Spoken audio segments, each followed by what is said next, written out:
اندر جنگ میں کی حالت میں میرا ایک شامی مرید مجھ سے مدد مانگ رہا تھا، میں مدد کر رہا تھا۔ مرید شام میں مخدوم مشرف کے شوشے میں اور مسجد کی دیوار پر اپنا آسا مار رہے ہیں، مدد وہاں ہو رہی ہے۔ اتنا تصرف، اتنا اختیار، ارے دوستو اسی پر تو میں حیران ہوں اور کچھ پریشان ہے۔ ارے جب امتی اشرف کے تصرف کا یہ عالم ہے تو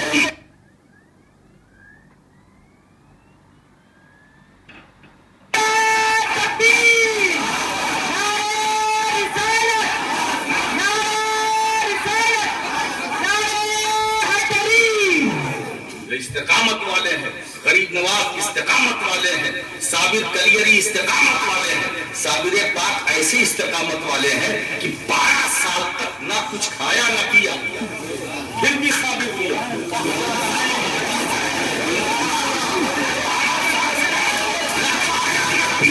پھر بھی صابر کیا، یہ استقامت والے ہیں۔ بابا فرید استقامت والے ہیں، خواجہ نظام الدین اولیاء استقامت والے ہیں۔ جس کا مہینہ چل رہا ہے غوث اعظم، یہ استقامت والے ہیں، یہ استقامت والے ہیں، یہ ایسی استقامت والے ہیں۔ یہ کیا فرماتے ہیں؟ اِلَّمْ يَكُنْ مُرِيدِي جَيَّدًا أَنَا جَيَّدٌ۔ یعنی اب میرا چاہنے والا اگر اچھا نہیں ہے کوئی بات نہیں، میں تو اچھا ہوں۔ میرا چاہنے والا اگر اچھا نہیں ہے، میرا مرید اگر اچھا نہیں ہے، میں تو اچھا ہوں۔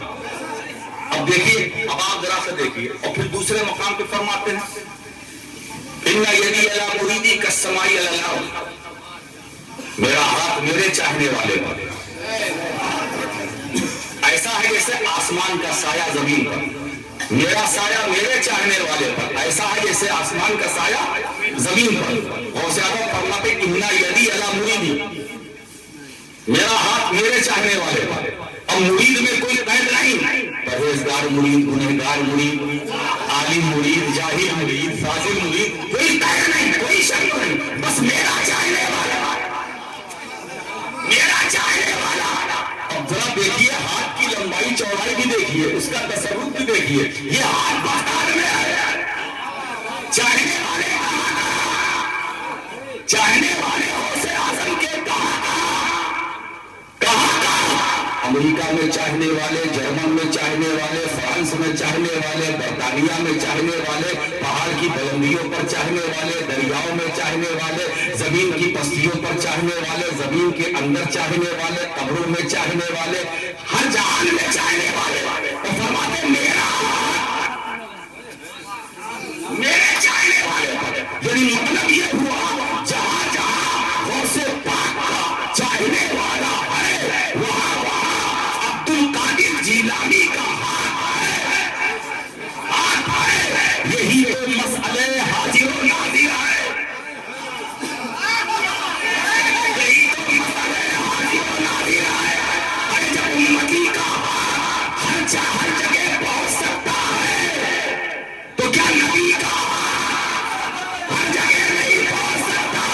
فرماتے میرے چاہنے والے پر۔ اچھا یہ بتاؤ غوث پاک کے چاہنے والے تھے ہیں رہیں گے؟ غوث پاک کے چاہنے والے اس نقطے پر دھیان دیجیے گا، غوث پاک کے چاہنے والے تھے، کل بھی تھے، آج بھی ہیں، قیامت تک رہیں گے نا؟ تو اس کا مطلب یہ ہاتھ کل بھی تھا، آج بھی ہے، قیامت تک رہے گا۔ جب چاہنے والے کل بھی تھے، آج بھی ہیں اور قیامت تک رہیں گے، اس کا مطلب غوث پاک کا ہاتھ کل بھی تھا، آج بھی ہے، قیامت تک رہے گا۔ ارے جب امتی کا ہاتھ نہ مر سکا،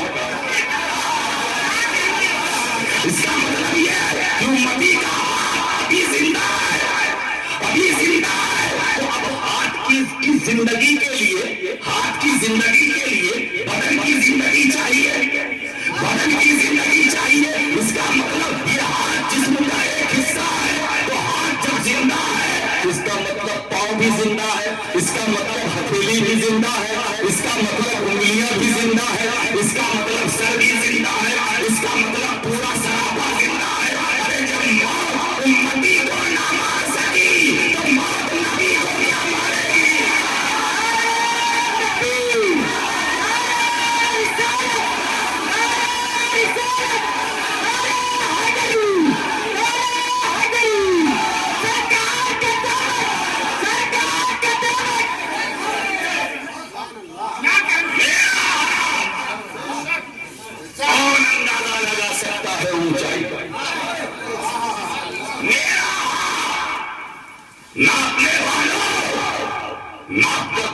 عبد القادر جیلانی کے ہاتھ کی لمبائی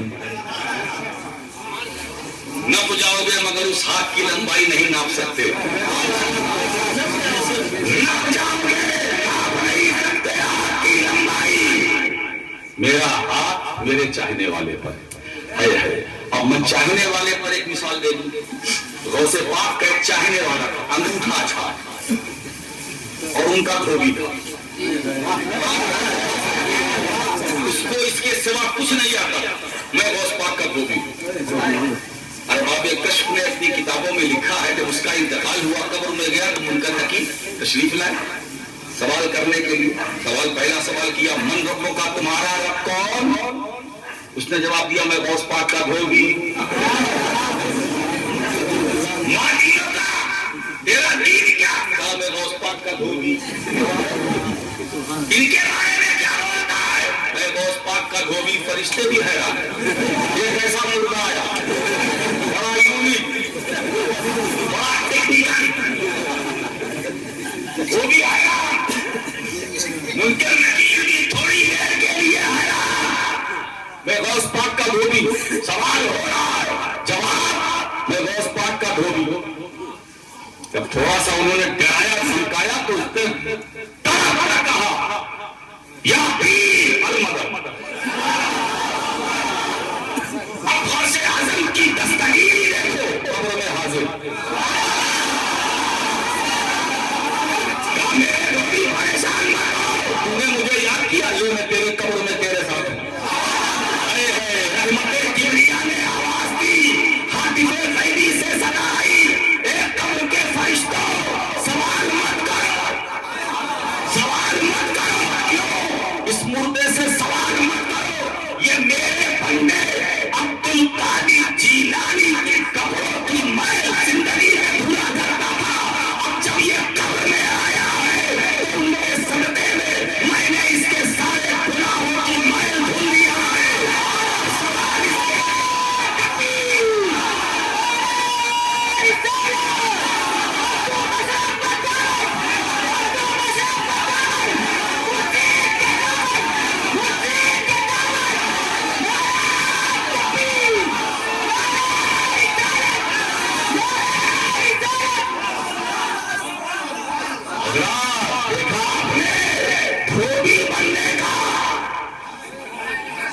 اسی لیے دوستو تم کچھ نہ کرو، دھوبی بن جاؤ، دھوبی بن جاؤ، دھوبی کسی ولی کا دھوبی بن جاؤ، کپڑا دھلا کرو، ہے نا، کچھ کرو یا نہ کرو، اس کا مطلب یہ نہ نکالیے گا کہ عقل سے کچھ نہیں کرنا ہے، صرف پیر صاحب کا کپڑا دھلا۔ یہ تو بڑا اچھا نسخہ، آج کل مریدین جو ہے سستے میں چھوٹنا چاہتے ہیں، آسان نسخہ مل جائے۔ دیکھیے یہ ہے غوث اعظم کا اختیار۔ ایسے ہی میں نے مخدوم پاک کا سنا، ساؤتھ کے کسی شہر میں کوئی بڑا عالم تھا، اس کو اپنے علم پر بڑا ناز تھا، لوگوں نے کہا سب بیعت ہو گئے، آپ بھی مرید ہو جائے گا، مجھے ضرورت نہیں، میرے پاس علم بہت ہے۔ مخدوم پاک رضی اللہ تعالیٰ عنہ اسی شہر میں، غالباً یہ گلبرگہ یا کسی جگہ کا واقعہ ہے، قیام پذیر ہی تھے کہ وہ عالم صاحب کا انتقال ہو گیا۔ قبر میں جب گئے اور فرشتے نے وہی سوال کیا تمہارا رب کون، تمہارا دین کیا؟ جواب علم ختم۔ سرکار مختوم اشرف جہانگیر سمنانی لوٹا تھا، وضو فرما رہے تھے، ان پر کشف ہوا کہ وہ فقیہ زمانہ اپنی قبر میں فرشتے کے سوال کا جواب نہیں دے پا رہے ہیں، علم نے ساتھ چھوڑ دیا ہے، فضیلتوں نے ساتھ چھوڑ دیا ہے۔ مختوم اشرف وضو فرما رہے تھے، ان پر کشف ہوا اور پانی لیا اور اسے اچھال کر اس کی طرف پھینکا اور کہا بول نہیں دیتا، منکر نکیر سے اب بھی بول دے، میں اشرف جہانگیر کا مرید ہوں۔